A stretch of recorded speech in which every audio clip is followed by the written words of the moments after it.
Sejarah Dunia yang Disembunyikan. Karya buku Jonathan Black. Bab 27. Kematian mistis umat manusia. Swedenborg dan Dostoyevsky, Wagner, Freud, Jung, dan perwujudan pemikiran esoteris. Akar gaib modernisme, Bolshevisme okultis. Gandhi. Kegembiraan romantisisme awal dalam pengungkapan diri, dalam kegembiraan hewani hidup di dunia alam, berubah menjadi kegelisahan. Filsuf besar idealisme dari Jerman, Hegel, mengenali adanya kekuatan ini dalam sejarah. Semangat itu menipu kita, semangat itu memperdaya, semangat itu berdusta, semangat itu menang. Dianggap sebagai sebuah catatan tentang kehidupan batin umat manusia.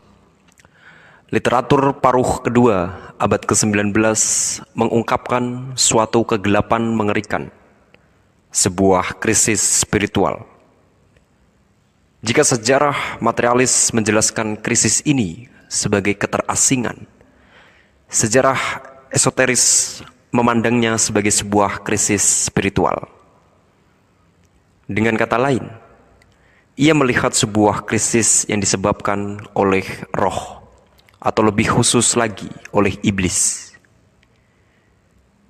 Eksponen besar dari pandangan ini bukanlah seorang yang dihormati di kalangan akademisi seperti Hegel, atau bahkan okultis yang lebih terang-terangan seperti Schopenhauer, tetapi seorang pria yang berguling-guling di dalam lumpur.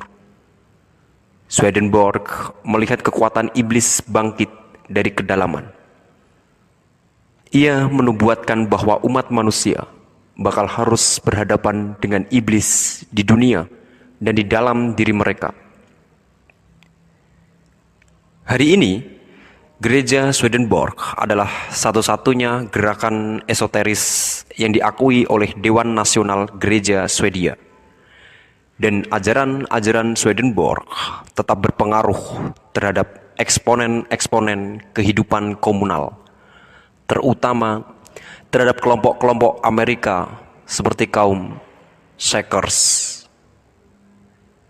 Namun, pada zamannya sendiri, ia seorang figur yang sedikit lebih berbahaya.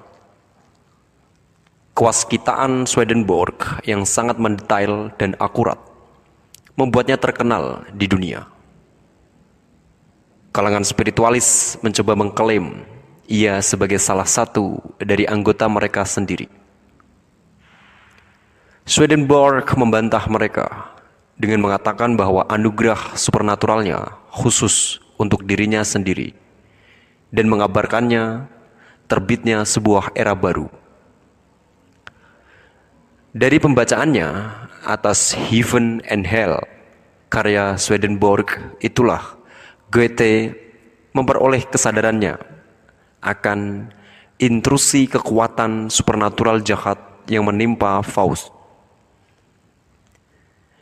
Dari Swedenborg lah Baudelaire memperoleh gagasannya tentang persesuaian, dan Balzac mengambil gagasan tentang supernatural dalam Serapita. Namun, barangkali pengaruh Swedenborg yang paling penting dan menjangkau jauh adalah terhadap Dostoyevsky, sebuah pengaruh yang akan menggelapkan suasana hati suatu era seluruhnya. Tokoh-tokoh utama karya Dostoyevsky ditempatkan di atas sebuah jurang. Selalu ada kesadaran tinggi tentang seberapa penting pilihan-pilihan kita, dan juga bahwa pilihan-pilihan itu mendatangi kita dalam berbagai macam samaran. Dalam Dostoyevsky, kita menemukan gagasan yang paradoksal. bahwa mereka yang menghadapi dimensi supernatural jahat ini, walaupun mereka pencuri, pelacur, dan pembunuh, lebih dekat dengan surga daripada mereka yang pandangan dunianya nyaman, yang sengaja menghindar dari kejahatan dan menyangkal keberadaannya. Kristen Ortodoks Timur sudah kurang dogmatis dibandingkan rekannya di Barat dan lebih menghargai pengalaman spiritual individual. Dibesarkan dalam gereja ini, Dostoyevsky merasa bebas untuk menjelajahi batas-batas luar pengalaman spiritual, untuk menggambarkan pertempuran-pertempuran antara kekuatan kegelapan dan kekuatan cahaya yang terjadi di alam yang hampir tidak disadari oleh kebanyakan orang. Perjalanan Dostoyevsky melalui neraka, seperti Dante, sebagian merupakan suatu perjalanan spiritual, tetapi juga merupakan suatu perjalanan melalui neraka di bumi yang telah diciptakan manusia. Di sanalah dalam Dostoyevsky sebuah dorongan baru yang nantinya akan mencirikan seni pada akhir abad ke-19 dan awal abad ke-20. Hasrat untuk mengetahui kemungkinan terburuk yang bisa terjadi. Pada saat meninggalnya Dostoyevsky, perpustakaannya ditemukan penuh dengan karya Swedenborg, termasuk catatannya tentang banyaknya mereka, banyaknya neraka berbeda yang diciptakan oleh orang-orang dengan kapasitas kejahatan yang berbeda pula. Catatan-catatan Swedenborg tentang neraka-neraka yang ia kunjungi bukanlah rekaan. Mereka terlewatkan dari ontologi konvensional kita. Asumsi sehari-hari yang berlaku tentang apa yang nyata dan apa yang tidak.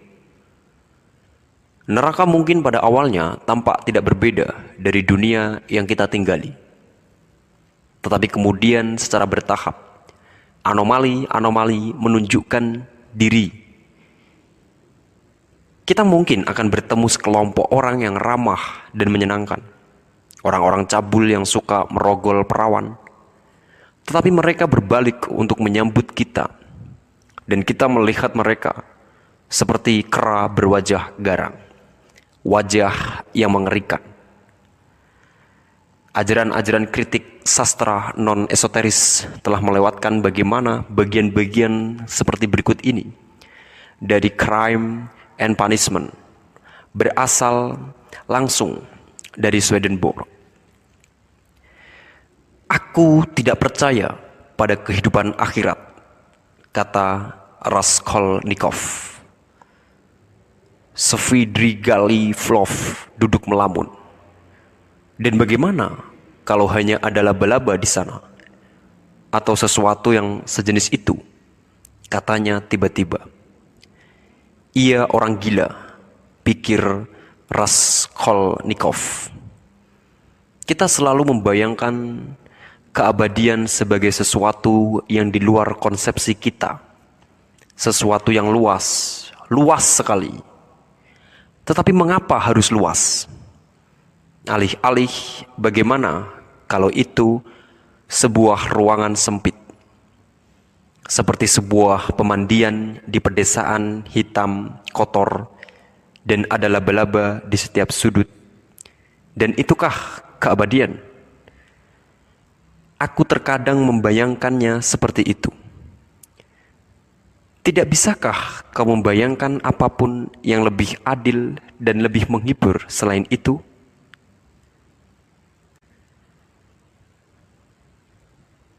Teriak Raskolnikov dengan perasaan sengsara.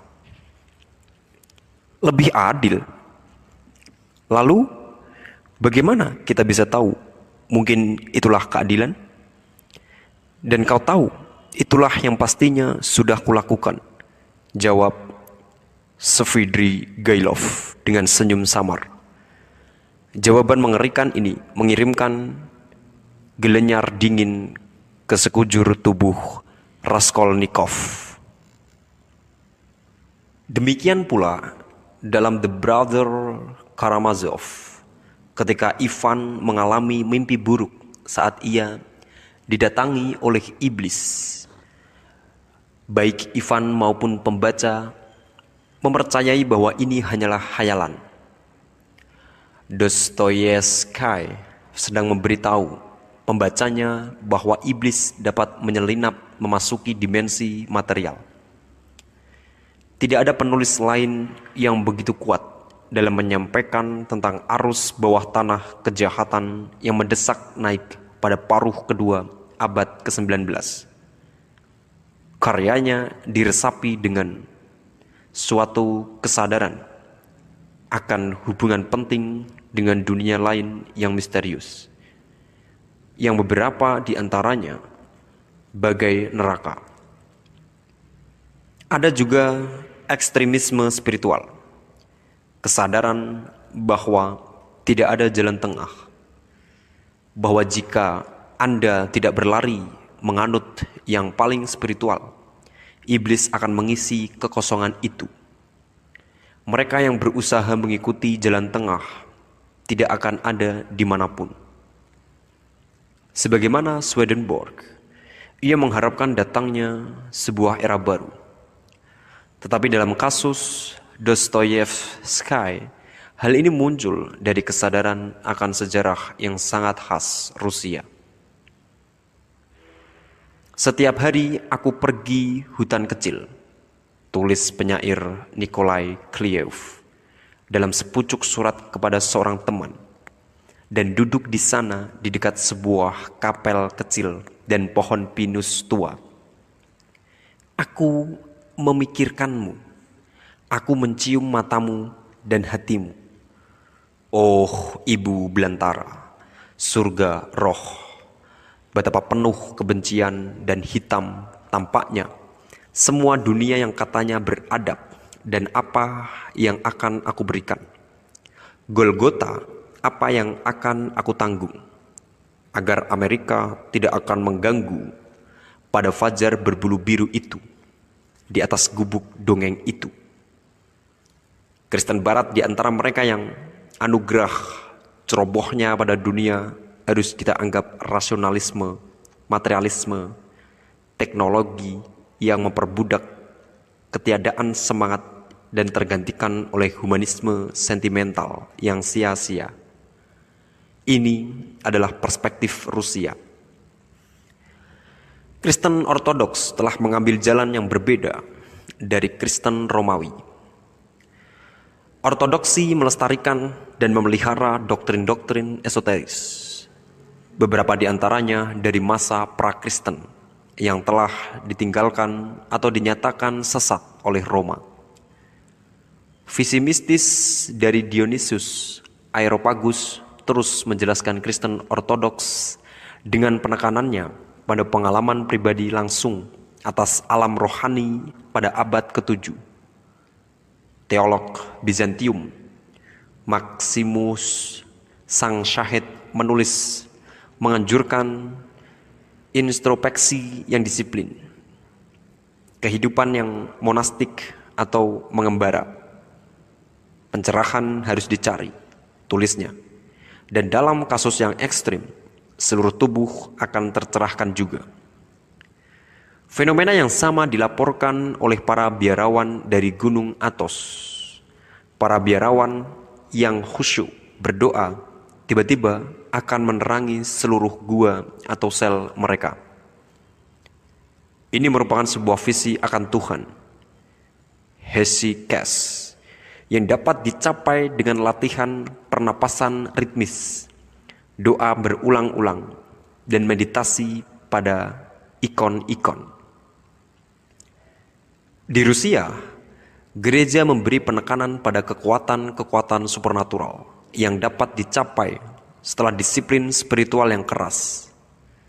Namun, kemudian pada abad ke-17 Patriark Ortodoks Rusia, Nikon, mereformasi dan memusatkan gereja. Kini terserah kepada para penganut lama, Raskolniki, untuk tetap menghidupkan kepercayaan dan disiplin spiritual umat Kristen awal tersebut. Masyarakat terlarang, mereka dipaksa sembunyi-sembunyi, di mana mereka bertahan sebagai sebuah tradisi yang hidup. Dostoyevsky terus berhubungan dengan mereka sepanjang hidupnya. Dari tradisi penganut lama muncullah Straniki atau kaum pengembara, individu soliter yang menanggalkan uang, pernikahan, paspor, dan semua dokumen resmi saat mereka bergerak ke sepenjuri negeri, menjanjikan visi-visi kegembiraan, penyembuhan, dan nubuat. Bila tertangkap, mereka akan disiksa, kadang-kadang dipenggal. Gerakan lain yang muncul belakangan, yang muncul dari tradisi penganut lama, adalah Klisti, masyarakat Tuhan, sebuah perkumpulan bawah tanah teraniaya yang terkenal karena asketisme ekstrim dan penolakan mereka terhadap dunia. Mereka konon bertemu pada malam hari, kadang-kadang di sebuah tempat terbuka di tengah hutan, diterangi cahaya lilin. Dengan telanjang di balik jubah putih, mereka menari dalam dua lingkaran. Para laki-laki di lingkaran dalam bergerak searah matahari, dan para perempuan di lingkaran luar gerak ke arah yang lain,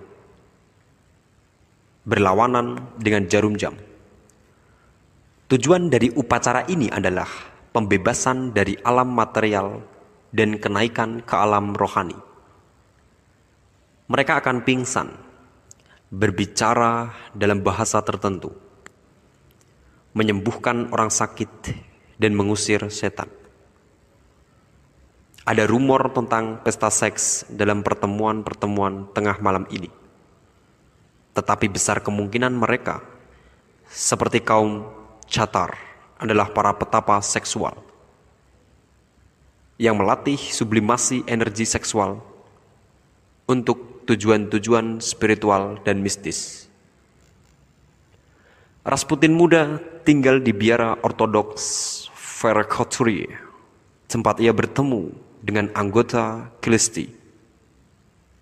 Doktrinnya sendiri tampaknya menjadi sebuah perkembangan yang radikal, dengan menganjurkan ekstase spiritual yang dicapai melalui kelelahan seksual. Daging akan disalib. Kematian kecil orgasme akan menjadi kematian mistis inisiasi.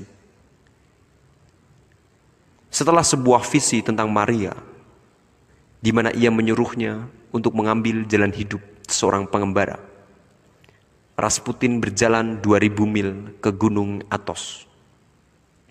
Ia pulang 2 tahun kemudian, memancarkan suatu daya tarik yang kuat dan menunjukkan kekuatan ajaib penyembuhan.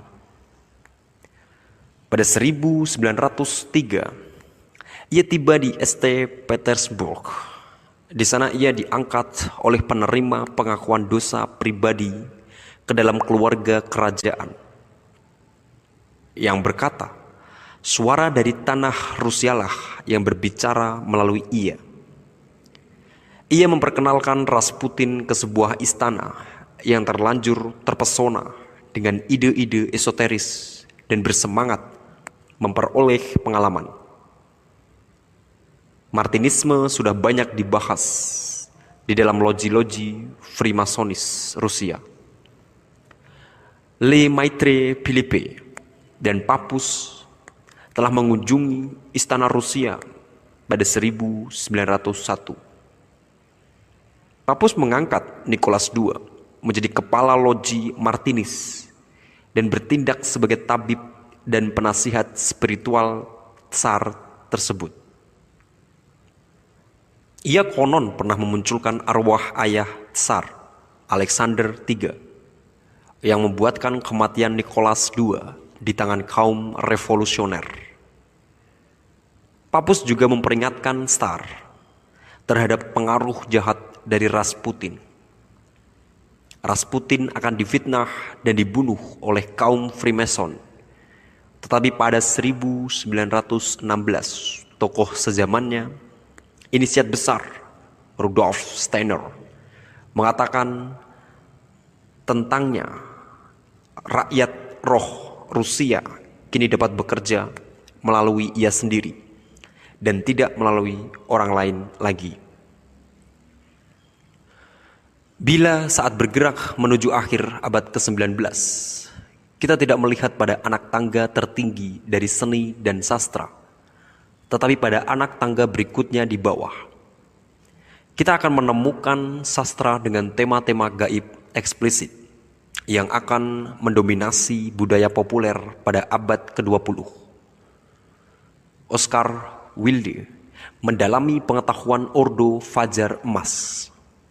Karyanya The Picture of Dorian Gray, seperti karya Robert Louis Stevenson, Dear Jekyll and Mr. Hyde, membawa gagasan okultisme tentang doppelganger ke dalam arus kesadaran publik. M.R. James, pengajar dari Cambridge yang telah mendapatkan semacam pengakuan sebagai bapak cerita hantu, yang menerjemahkan banyak kitab Injil apokrifa ke dalam bahasa Inggris, memberikan kuliah tentang ilmu-ilmu gaib di depan Eton Literary Society dan menulis sebuah cerita berjudul Count Magnus, di mana sang bangsawan, seorang alkemis, pergi berziarah ke tempat kelahiran antikristus, sebuah kota bernama Korazin. Fakta bahwa Corazon adalah nama salah satu iblis yang melakukan percakapan panjang dengan Dee dan Kelly menunjukkan bahwa James tahu apa yang sedang ia bicarakan. Pada awal abad itu, monster Frankenstein sudah ditulis, sebuah catatan fiksi tentang sosok makhluk mirip manusia dari Paracelsus.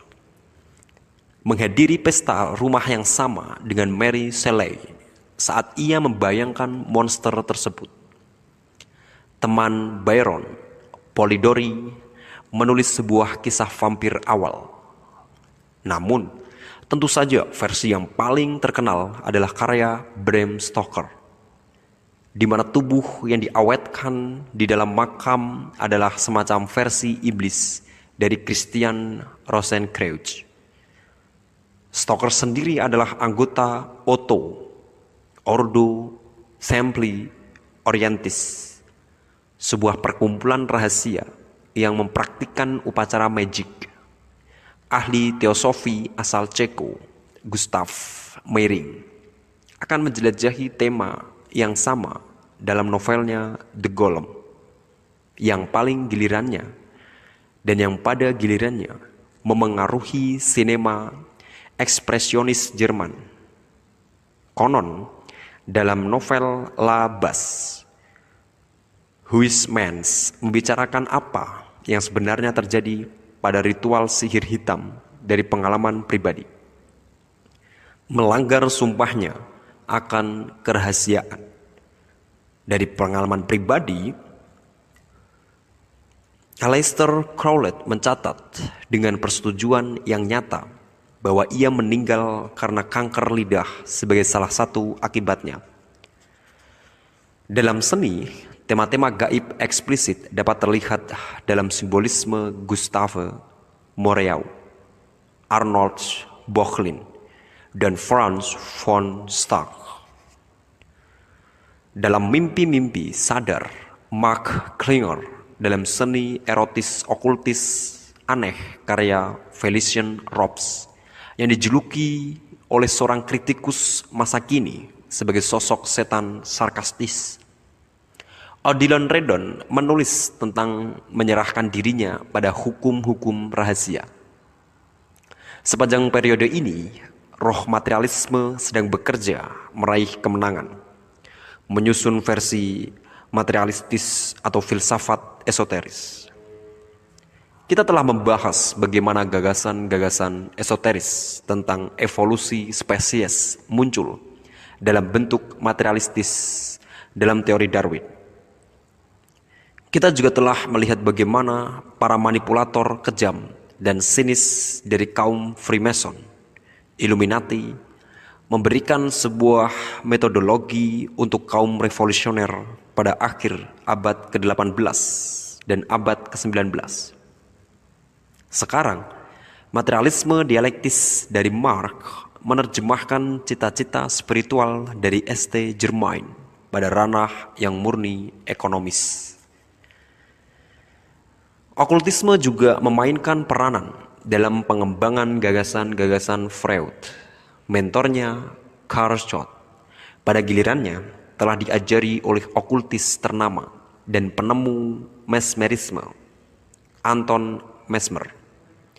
Freud muda mempelajari Kabbalah dan menulis dengan persetujuan tentang telepati, dengan berspekulasi bahwa hal itu mungkin sebuah bentuk komunikasi kuno yang digunakan oleh semua orang sebelum ditemukannya bahasa. Ia memperkenalkan ke dalam arus utama pemikiran sebuah gagasan yang dasarnya kabalistis, gagasan bahwa kesadaran mempunyai suatu struktur. Misalnya, modal pikiran yang dipopulerkan oleh Freud, superego, ego, dan id, dapat dipandang sebagai sebuah versi perwujudan dari model tripartit dalam Kabbalah. Bahkan pada tingkat yang lebih dasar lagi, gagasan bahwa ada dorongan-dorongan yang independen dari titik kesadaran kita, tetapi yang dapat menimpanya dari luar, adalah sebuah versi yang sekuler dan materialistis dari catatan esoteris tentang kesadaran. Dalam skema kehidupan Freud, kekuatan-kekuatan tersembunyi ini harus ditafsirkan sebagai sesuatu yang seksual, bukannya spiritual. Freud belakangan bereaksi terhadap akar esoteris dari gagasan-gagasannya dan menganggap bentuk kuno kesadaran yang darinya gagasan-gagasan itu berkembang sebagai sesuatu yang gila. Pengaruh esoteris terhadap murid Freud, Jung, bahkan lebih jelas lagi. Kita sudah membahas bagaimana ia menafsirkan proses alkimia sebagai penjelasan atas penyembuhan psikologis, dan bagaimana ia mengidentifikasi apa yang dipandangnya sebagai 7 arketip besar ketidaksadaran kolektif dengan simbolisme 7 dewa planet. Dengan menafsirkan proses alkimia sebagai murni psikologis, ia menyangkal suatu tingkat makna yang dimaksudkan oleh para penulis alkimia bahwa latihan mental ini bisa memengaruhi materi secara supernatural. Dan meskipun Jung memandang 7 arketip tersebut bertindak secara independen dari pikiran sadar, ia pastinya berhenti memandang mereka sebagai pusat-pusat kesadaran tanpa wujud yang bertindak benar-benar independen dari pikiran manusia. Akan tetapi, belakangan dalam masa hidupnya, pekerjaan Jung bersama fisikawan eksperimental Wolfgang Pauli mendorongnya untuk mengambil beberapa langkah di luar batas. Jung dan Pauli akhirnya percaya bahwa selain mekanisme yang murni fisika terkait atom menabrak atom, ada jaringan hubungan lain yang mengikat bersama peristiwa-peristiwa yang tidak terhubung secara fisika, hubungan-hubungan kausal non-fisik yang diciptakan oleh pikiran. Tokoh sezaman Jung, antropolog Prancis Henry Corbin, sedang meneliti praktik-praktik spiritual kaum sufi pada masa ini. Corbin akhirnya berkesimpulan bahwa para ahli sufi bekerja sama dan bisa berkomunikasi dengan satu sama lain dalam ranah imajinasi subjektif dan objektif. Jung menciptakan istilah yang sama secara mandiri. Belakangan dalam masa hidupnya, penjelasan materialistis yang telah Freud coba berlakukan pada pengalaman spiritual juga menjadi bumerang baginya. Dan ia menjadi terganggu oleh sesuatu perasaan yang disebutnya uncanny. Freud menulis esai tentang the uncanny ketika ia berusia 62 tahun. Dengan memikirkan tentang apa yang paling ditakutinya, ia sedang berusaha menghentikan hal itu terjadi. Beberapa tahun sebelumnya, ia pernah mengalami angka 60 mendatanginya secara terus-menerus. Tiket penitipan topi, nomor kamar hotel, nomor kursi kereta. Tampak baginya bahwa kosmos sedang berusaha mengatakan sesuatu kepadanya. Mungkin ia akan mati pada usia 62. Dalam esai yang sama, ia menggambarkan pengalaman berjalan mengelilingi labirin jalan-jalan di sebuah kota tua di Italia dan mendapati dirinya berada di distrik lampu merah.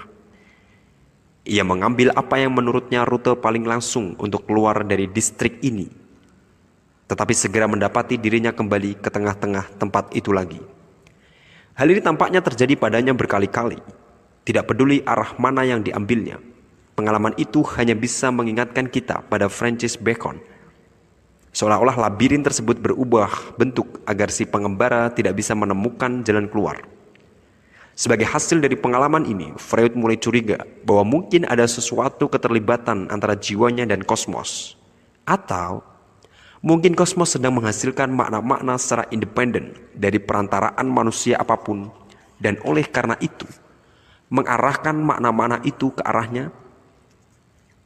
Bila Freud dipaksa mengakui bahwa salah satu dari hal inilah yang terjadi, bahkan hanya dengan satu contoh, maka seluruh pandangan dunianya yang materialistis akan hancur berkeping-keping.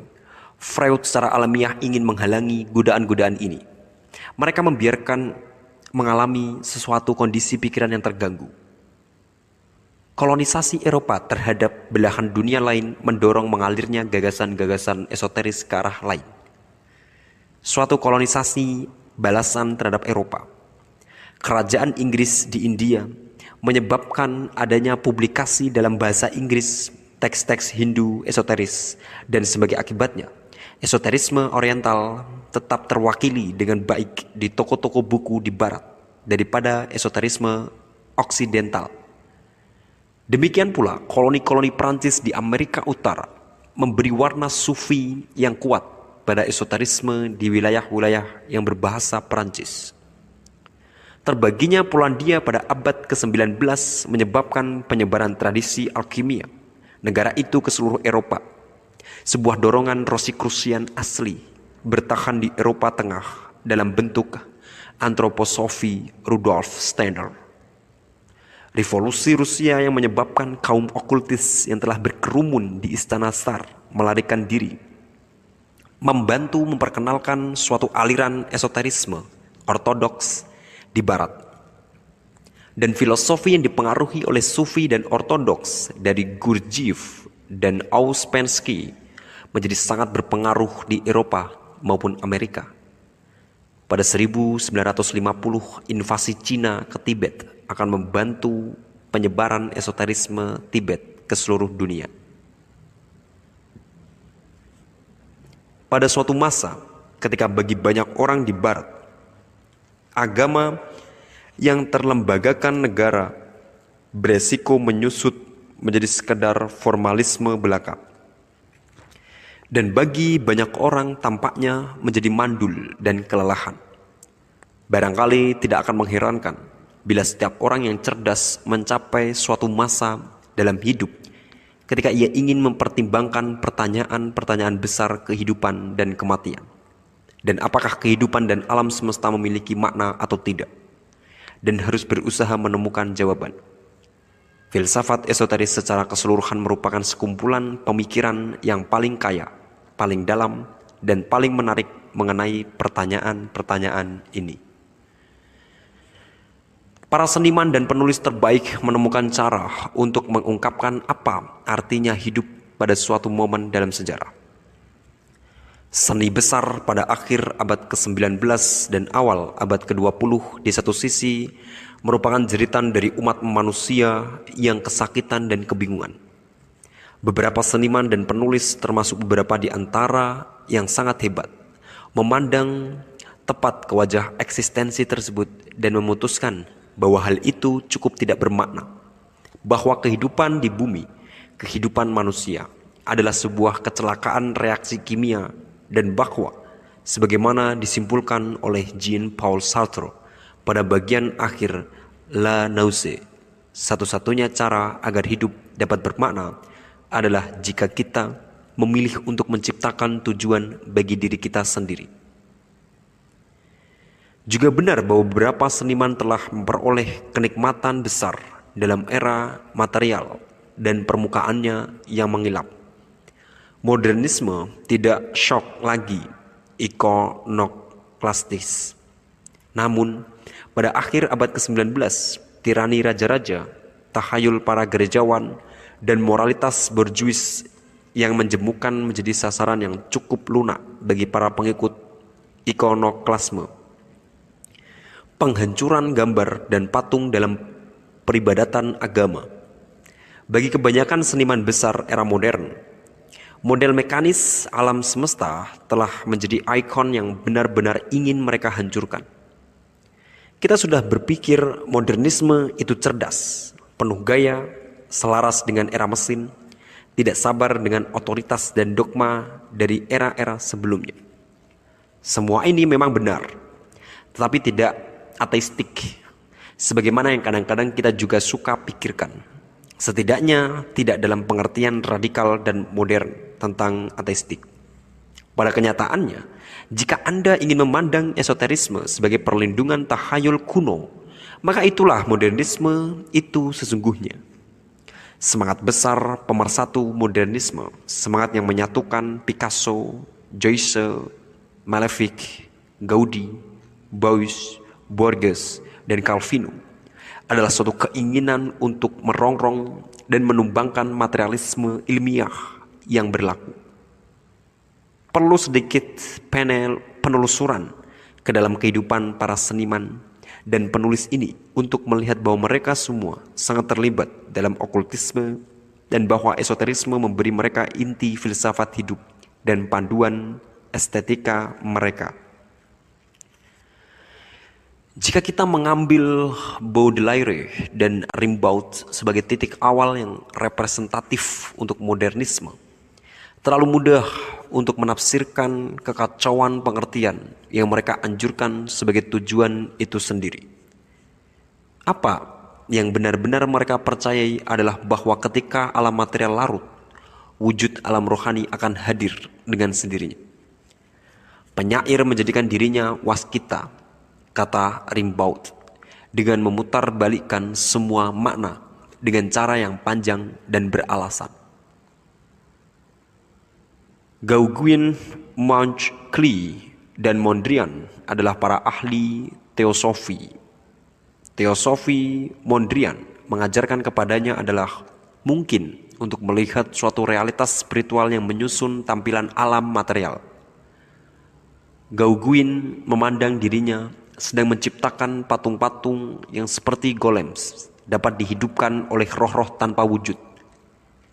Kandinsky seperti Franz Marc merupakan seorang murid Rudolf Steiner, tetapi pengaruh formatif besar terhadap lukisan-lukisan Kandinsky yang menuntun jalan pada abstraksi adalah bentuk-bentuk pemikiran yang dirasakan dalam suatu kondisi trans yang terekam oleh ahli teosofi Annie Besant dan Shiwi Leadbeater Klee, menggambarkan dirinya bermeditasi pada mata ketiga. Malevich terpengaruhi oleh Ouspensky. Akar esoteris dalam karya seni Matisse mungkin tersembunyi dengan lebih baik, tetapi ia mengatakan bahwa kadang-kadang ia melihat suatu objek seperti sebatang tanaman. Ia berniat melukis selama berminggu-minggu, bahkan berbulan-bulan, sampai rohnya mulai mendesak dirinya untuk memberinya ekspresi. Arsitektur Gaudi yang dipengaruhi oleh Sufi yang secara flamboyan menggelorakan motif arabesque di mana bentuk-bentuk binatang dan manusia bergabung dan berubah bentuk satu sama lain, mengajarkan pengunjung untuk berjalan memasuki suatu kondisi kesadaran yang berubah.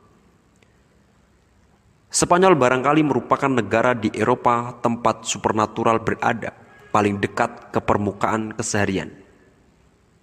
Picasso, seniman magic besar modernisme, selalu memiliki perasaan yang kuat akan campur tangan alam rohani. Sewaktu masih bocah, ia diyakini oleh beberapa temannya memiliki kemampuan supernatural, seperti membaca pikiran dan meramal. Sewaktu ia melakukan perjalanan ke Perancis, Marc Jacob, Eric Satie, Apollinaire, Georges Bataille, Jean Cousteau, dan yang lain-lain, menginisiasinya ke dalam sebuah tradisi okultisme modern. Picasso seringkali menggunakan tema-tema esoteris dalam karyanya.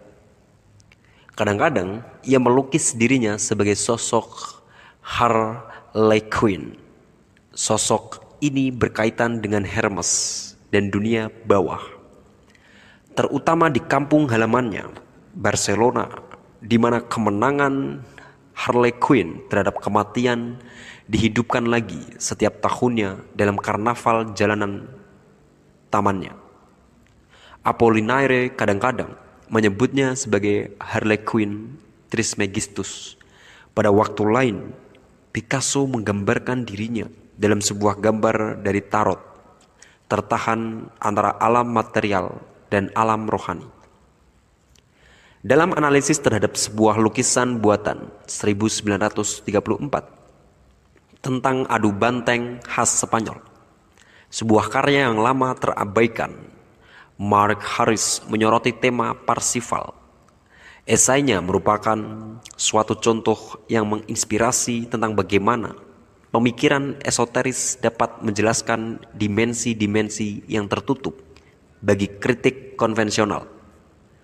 Pada masa mudanya, Picasso pernah menjadi anggota pendiri sebuah kelompok bernama Valhalla yang dibentuk untuk mempelajari aspek-aspek mistis dari Wagner.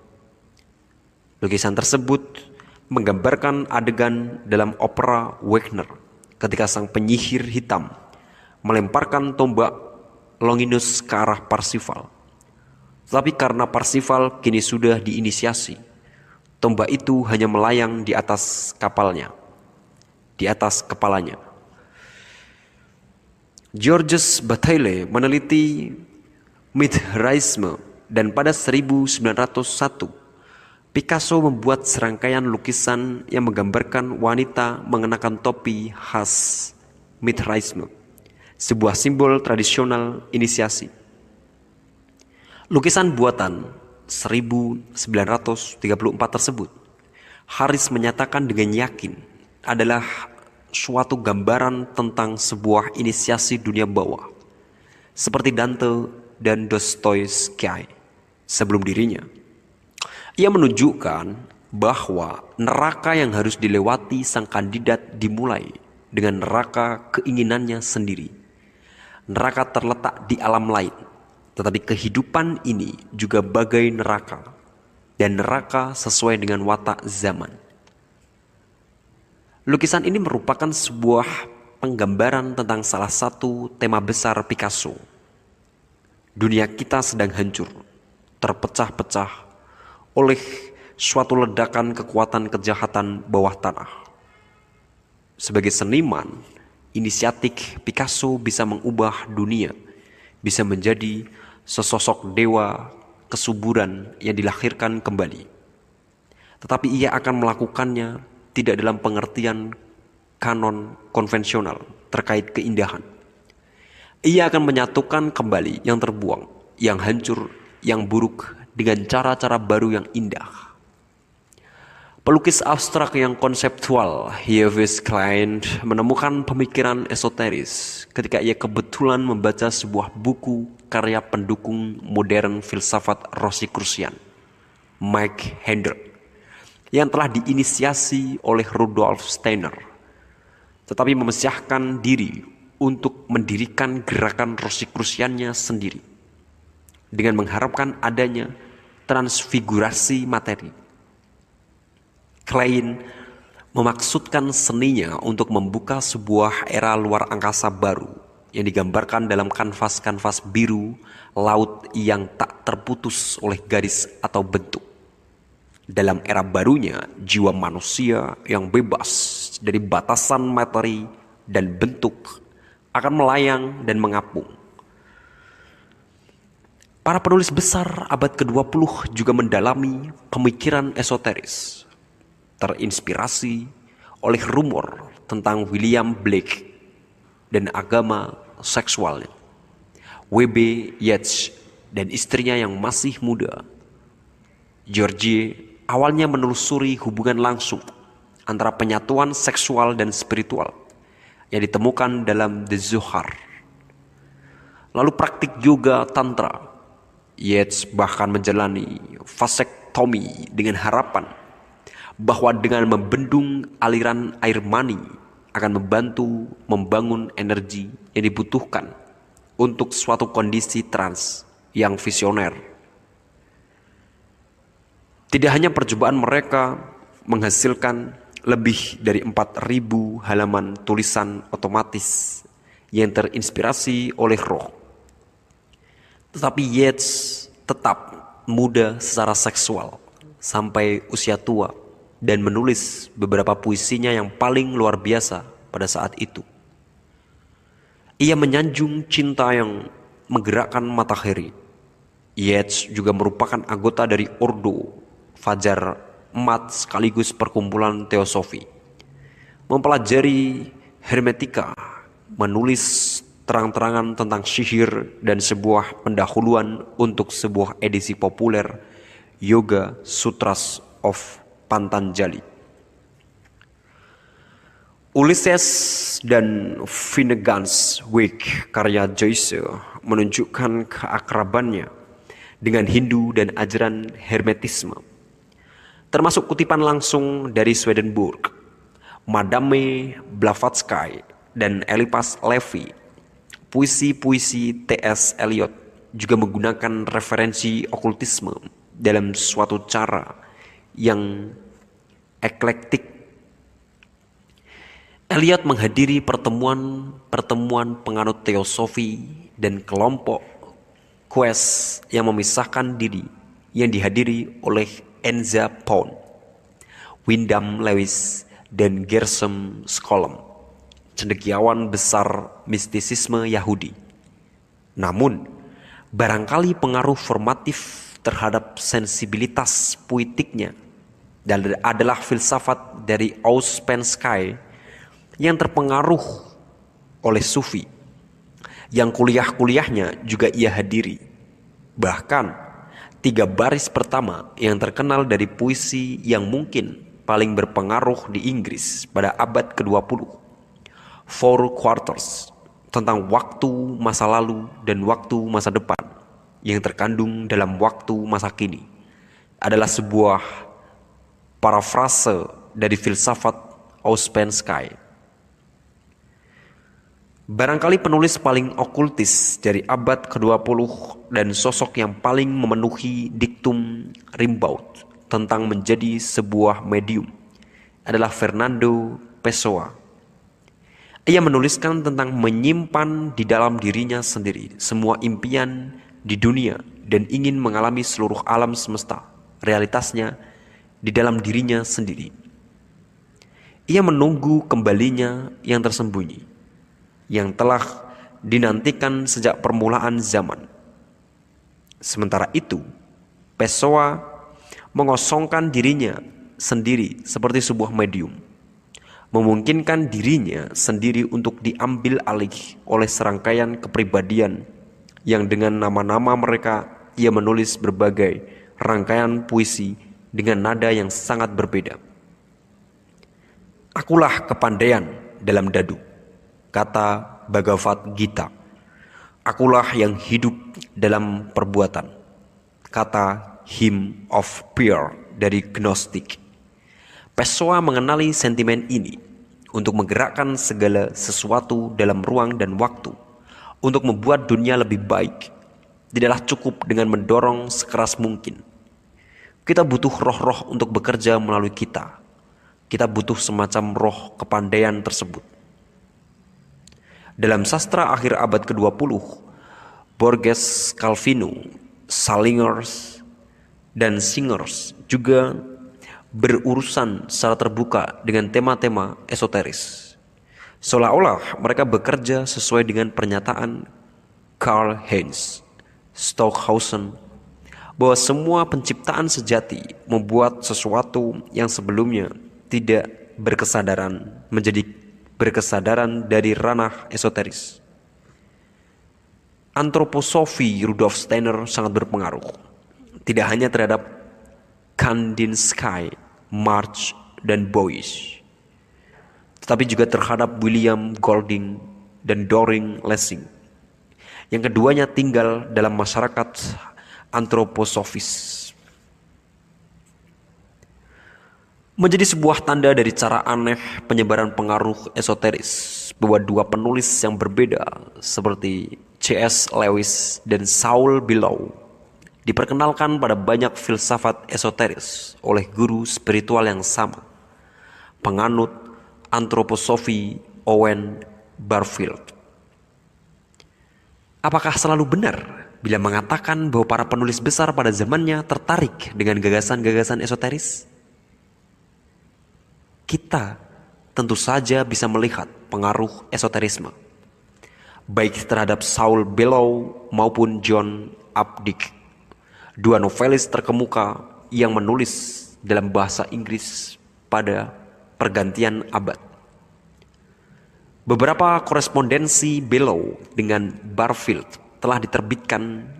Updike telah menulis sebuah novel yang sangat okultis dalam The Witches of Eastwick. Tapi barangkali yang lebih mencolok adalah bagian ini dari novel terbarunya, Village. Seks adalah sebuah delirium terprogram yang membalikkan kematian dengan substansi kematian itu sendiri. Ia adalah ruang gelap di antara bintang-bintang yang memberikan zat manis di dalam setiap pembunuh dan celah kita. Bagian-bagian dari diri kita yang menurut kesopanan konvensional disebut memalukan menjadi diagungkan. Kita diberitahu bahwa kita bersinar. Bagian ini menjangkau tepat ke jantung permasalahan yang ada di antara pandangan dunia eksoteris dan kebalikannya. Menurut para pemikir esoteris, hidup dalam lingkungan yang mekanis, industrial, dan digital memiliki efek mematikan terhadap proses mental kita. Dorongan beton, plastik, logam, listrik yang memantul-mantul dari layar diinternalisasi menghasilkan sebuah gurun tandus hampa yang tidak memperbarui dirinya sendiri. Sebuah pergeseran sadar dalam kesadaran diperlukan untuk kembali membuka diri kita terhadap pengaruh yang mengalir bebas dan menghidupkan kembali dari alam rohani. Pada 1789, pasukan malaikat yang dipimpin oleh St. Michael meraih kemenangan di surga. Namun, agar kemenangan ini menjadi penentu, bakal harus diperjuangkan lagi di bumi. Pada 28 Juni 1914, Rasputin dikuasai oleh sebuah persekongkolan untuk membunuhnya. Pada hari yang sama, Archduke Ferdinand dari Austria dibunuh. Terjadilah malapetaka. Banyak yang telah ditulis tentang pengaruh gaib jahat di Jerman pada awal abad ke-20. Yang kurang dikenal adalah kisah tentang pengaruh gaib di Rusia pada masa revolusi. Kita telah membahas St. Martin, Papus, dan Rasputin. Yang sangat sedikit diketahui adalah pengaruh gaib di belakang musuh-musuh mereka, kaum komunis revolusioner. Seperti yang sudah saya nyatakan, Marxisme dapat dipandang sebagai suatu pembingkaian kembali yang materialistis atas cita-cita persaudaraan Freemasonry, struktur sel revolusioner yang dimulai oleh Lenin dan Trotsky, meniru metode kerja Weishaupt, Marx, Engels, dan Trotsky adalah Freemason. Lenin adalah seorang Freemason tingkat ke-31, anggota dari beberapa loji termasuk loji 9 saudari, loji paling penting yang telah disusupi oleh filosofi nihilisme dari Illuminati. Lenin dan Trotsky mengorbankan perang terhadap Tuhan. Akan tetapi ada sebuah misteri yang lebih dalam lagi di sini. Bagaimana orang seperti Lenin mampu memengaruhi jutaan orang sesuai kehendaknya? Ini tampaknya melampaui strategi-strategi jahat Weishaupt. Penelitian militer Amerika Serikat terhadap cara-cara gaib untuk mendapatkan keuntungan atas Uni Soviet telah terdokumentasikan dengan baik. Pelaku kunci telah memberikan kesaksian yang tampaknya autentik walaupun hasilnya tampaknya cukup terbatas. Apa yang sekarang baru mulai muncul adalah penggunaan okultisme yang jauh lebih ekstrim dan berhasil oleh lembaga-lembaga pemerintah Uni Soviet. Beberapa inisiat yang engganan telah selamat untuk mengungkapkan tentang inisiasi merah, tentang pelatihan untuk menjadi agen-agen rahasia yang berlangsung di bekas-bekas biara. Tampaknya, teknik-teknik okultisme juga digunakan untuk memperkuat keinginan ke suatu tingkat yang supernatural dengan mengeksploitasi energi-energi psikis dari korban penyiksaan dan korban persembahan. Hanya orang yang telah membunuh dengan alasan itu bisa menjadi seorang inisiat merah. Tentu saja kita pernah melihat bentuk ilmu hitam seperti ini sebelumnya dalam budaya piramida di Amerika. Dalam sejarah rahasia, Lenin adalah reinkarnasi dari seorang imam tinggi yang lahir kembali untuk melawan kedatangan kedua dewa matahari. Dan ketika Trotsky dalam pelarian dari kawan-kawan lamanya bersembunyi di Mexico City, ia sedang pulang ke tanah air. Gambaran Lenin sebagai reinkarnasi yang dilestarikan dari seorang inisiat tradisi piramida bergema sekaligus sedikit absurd bagi sensibilitas modern. Ironisnya, barangkali gambaran ini tampaknya merangkum semangat modernisme, mencampurkan yang ikonik dengan yang tidak biasa, kebaruan yang murah, dangkal, bahkan rendahan dengan kebijaksanaan okultisme kuno. Sudah ada perdebatan tertentu di lingkaran okultisme tentang seberapa banyak kebijaksanaan esoteris yang seharusnya dipublikasikan. Berapa banyak gunanya dalam perang melawan materialisme dan berapa besar bahayanya? Kita kembali ke India, tempat sejarah pasca Atlantis berawal.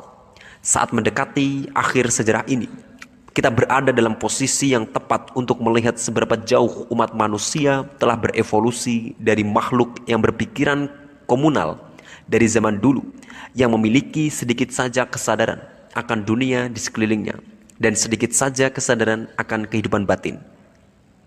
Dalam Gandhi, kita melihat ada pemikiran bebas, kehendak bebas, dan cinta bebas individual. Inilah seseorang yang telah begitu memperluas kesadarannya akan diri sendiri sehingga ia mampu membuat titik balik dalam kisah pribadinya. Narasi batinnya sendiri menjadi titik balik dalam sejarah dunia.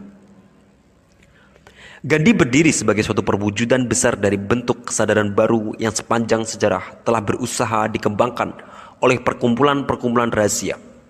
Barangkali menjadi sebuah ironi kecil sekaligus menjadi sebuah tanda dari jangkauan global perkumpulan-perkumpulan rahasia bahwa Gandhi yang berasal dari negeri para resi mula-mula mempelajari gagasan-gagasan esoteris dari teosofi campuran Rusia, Inggris, Mesir, Amerika seperti yang diajarkan oleh Madame Blavatsky. Sebagai seorang pemuda, Gandhi menggambarkan dirinya jatuh cinta dengan kekaisaran Inggris. Karena secara alamiah baik hati, ia melihat yang terbaik dalam diri orang-orang Inggris yang tulus dan adil yang memerintah negara asalnya sebagai sebuah koloni. Akan tetapi, semakin dewasa, ia mulai melihat realitas yang lebih dalam lagi. Di balik keadilan yang banyak digembar-gemborkan tersebut, ia melihat misalnya adanya ketidakadilan beban pajak dari luar negeri dan terutama tiadanya kebebasan India untuk menentukan nasibnya sendiri.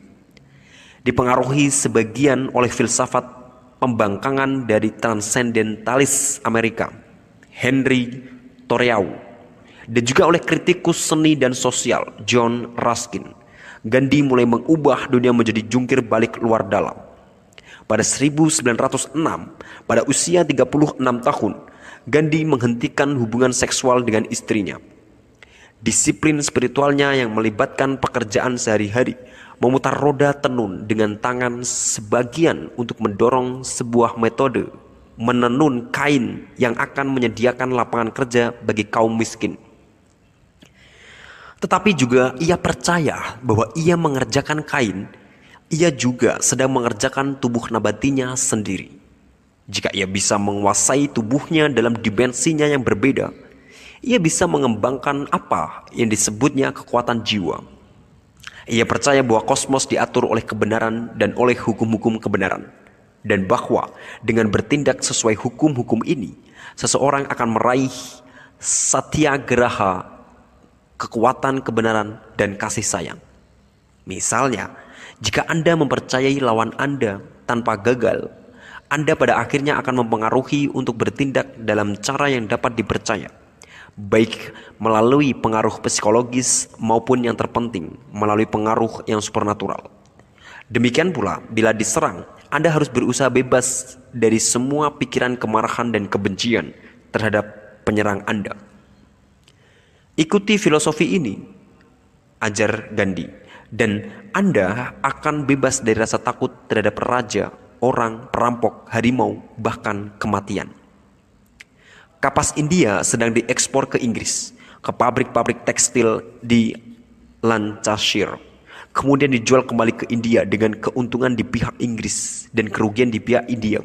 Sambil duduk di roda tenunnya, ia berkata, "Sudah menjadi keyakinan saya yang pasti bahwa dengan setiap benang yang saya tarik, saya sedang memintal nasib India."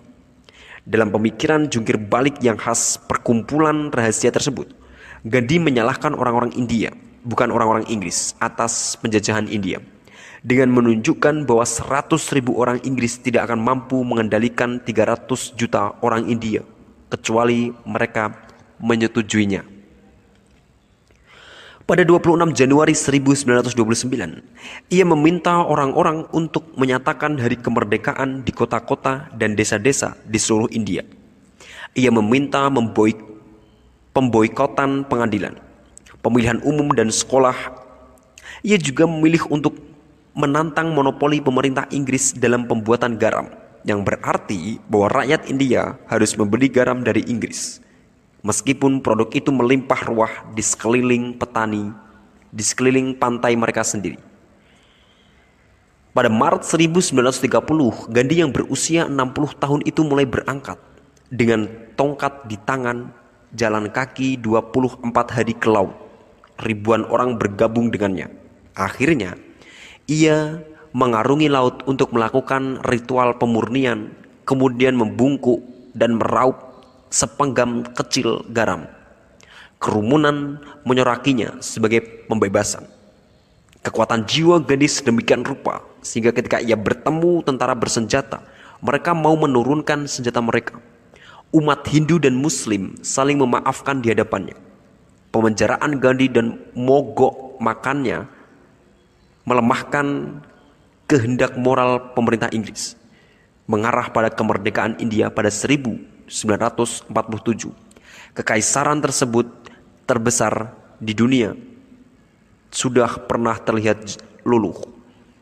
Dalam sejarah ini kita telah menelusuri kehidupan para pemimpin besar seperti Alexander Agung dan Napoleon. Di satu sisi, Gandhi lebih besar daripada salah satu dari mereka. Ia percaya kekuatan jiwa besar menangkis kekuatan militer terbesar.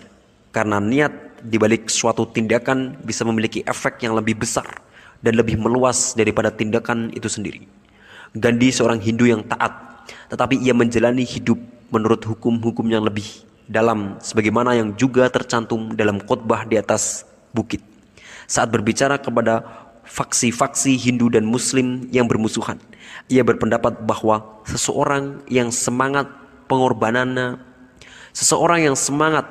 pengorbanan dirinya tidak melampaui masyarakatnya sendiri, akhirnya menjadi egois dan menjadikan masyarakatnya egois. Semangat pengorbanan diri sendiri, katanya, harus menjangkau seluruh dunia. Seperti St. Francis, ia mencintai seluruh dunia.